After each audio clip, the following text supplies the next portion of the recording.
Hey, it's Randy from Voices. Now, noise reduction, should you be using it?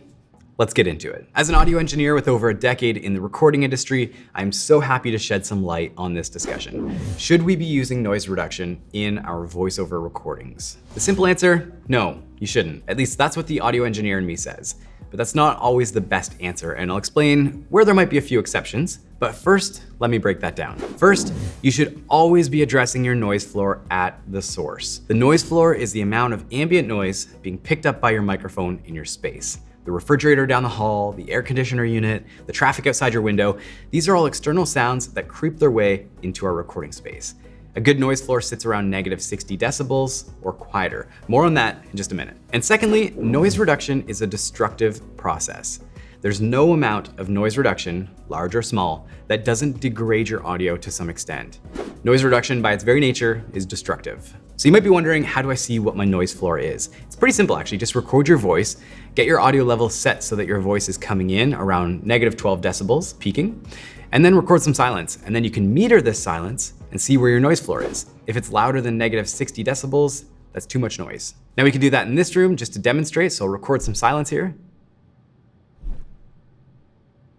And if we monitor that silence, you can see that the noise floor in this room is not suitable for professional voiceover recording. So let's add some noise reduction so we can see what this actually sounds like. Let's try a couple of different plugins so we can sort of train your ears on what noise reduction sounds like and the artifacts that it causes. This is a control recording of my voice. There's no processing, no effects, nothing.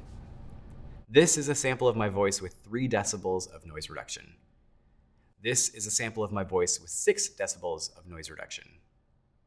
This is a sample of my voice with 12 decibels of noise reduction. This is a sample of my voice with 20 decibels of noise reduction.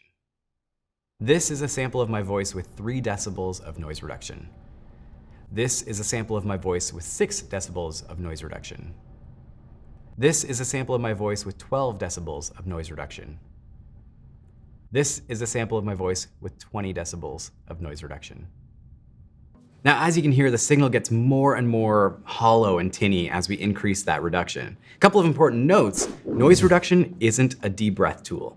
These are 100% different plugins. Second thing is that these plugins aren't great at removing sounds like dogs barking or traffic horns. They're really better suited for things like air conditioning, electrical noise, computer fan noise, things that are cyclical in nature. And a third point, even noise reduction that has the capability of learning your noise profile will still be removing valuable frequency content from your voice. But of course, you can make the argument that a small reduction of 3 to 6 decibels of noise reduction can help polish your recording. And yes, this is totally true, especially for those that have really developed an ear for the artifacts caused by this type of processing and who can apply it tastefully and subtly with very little damage.